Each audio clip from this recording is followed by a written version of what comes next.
खबर है महाराष्ट्र से। महाराष्ट्र में इस बार विवादों के केंद्र में हैं छत्रपति शिवाजी महाराज के बेटे संभाजी महाराज, जिनको लेकर बहस ये की जा रही है कि वो धर्मवीर यानी कि धर्म के रक्षक थे या नहीं।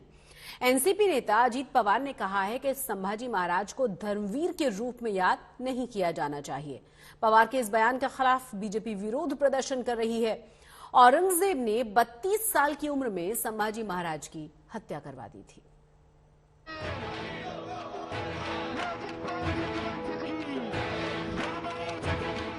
महाराष्ट्र के कई शहरों में बीजेपी का ये प्रदर्शन एनसीपी नेता अजित पवार के खिलाफ है। अजित पवार ने पिछले दिनों नागपुर में चल रहे महाराष्ट्र विधानसभा के शीत सत्र में एक बयान दिया था। ये बयान छत्रपति शिवाजी महाराज के पुत्र संभाजी महाराज को लेकर था। अजित पवार ने कहा था, छत्रपति संभाजी महाराज धर्मवीर नहीं, स्वराज रक्षक थे। उन्होंने कभी धर्म की वकालत नहीं की। जब मैं कैबिनेट का हिस्सा था तभी मैंने कहा था कि संभाजी महाराज का नाम स्वराज रक्षक के रूप में लिया जाना चाहिए, धर्मवीर के रूप में नहीं। जो बीत गया उसे भूल जाने में ही भलाई है। पुरानी बातों को याद दिलाने का कोई अर्थ नहीं है। इसके बाद अजित पवार के बयान का चौतरफा विरोध शुरू हो गया।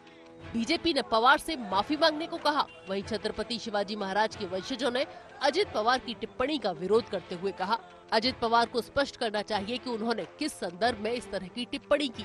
विषय का अध्ययन किए बिना उन्हें ऐतिहासिक घटनाओं पर टिप्पणी नहीं करनी चाहिए। अजित पवार छत्रपति संभाजी महाराज को स्वराज रक्षक कहते हैं, जो सही है, लेकिन उनका ये कहना कि संभाजी धर्मवीर नहीं थे, गलत है।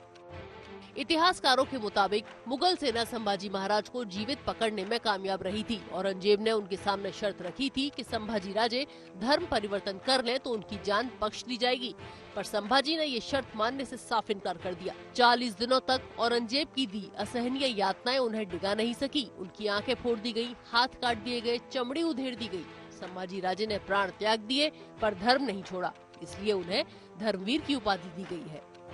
अजित पवार के बयान पर बवाल होता देख एनसीपी विधायक जितेंद्र आव्हाड अपने नेता का पक्ष रखने उतरे, मगर उनके बयान से तो विवाद और बढ़ गया। आव्हाड ने कहा, छत्रपति संभाजी महाराज को बहादुरगढ़ लाया गया, जहां उनकी आंखें निकाल दी गई। बहादुरगढ़ किले के करीब एक विष्णु मंदिर था।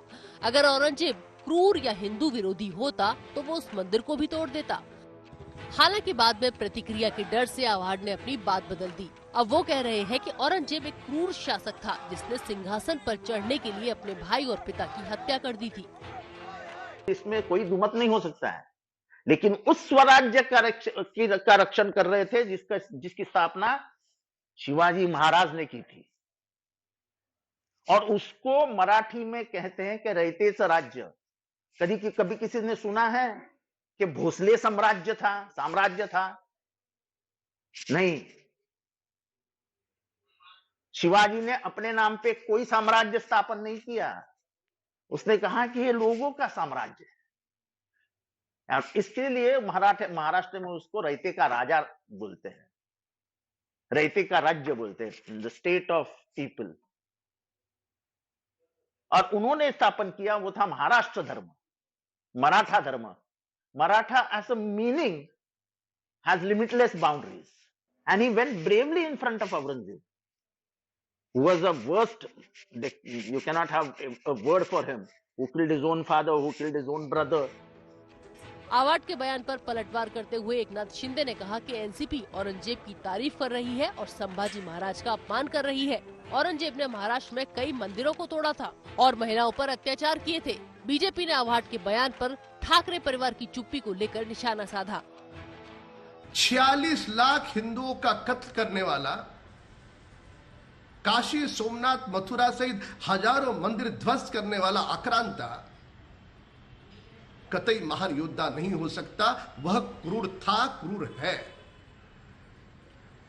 महाराष्ट्र की भूमि पर जयकारा केवल होगी छत्रपति शिवाजी महाराज और छत्रपति संभाजी राजे की, न किसी आक्रांता की। ये राष्ट्रवादी दल के नेता कान खुल करके सुन ले। हैरानी तो इस बात की है कि यह बयान सुनने के बाद भी उद्धव ठाकरे, आदित्य ठाकरे इनका खून खोलता नहीं। इनकी खामोशी, इनकी चुप्पी इस बयान को दुर्भाग्य से समर्थन दे रही है। इतिहास में कहा जाता है कि जब तक संभाजी महाराज जीवित रहे, उन्होंने मराठा साम्राज्य की 1 इंच जमीन पर औरंगजेब का कब्जा नहीं होने दिया। औरंगजेब ने उनके लिए कहा था कि काश उसका एक भी बेटा संभाजी जैसा हुआ होता। संभाजी मात्र 9 साल की कम उम्र से ही शासन की कठिन डगर पर चलने लगे थे। जब औरंगजेब ने शिवाजी महाराज को धोखे से गिरफ्तार किया था, उनके साथ संभाजी भी थे। संभाजी को न केवल युद्ध कौशल में महारत हासिल थी, बल्कि कई भाषाओं और साहित्य पर भी उनकी पकड़ मजबूत थी। आज तक ब्यूरो।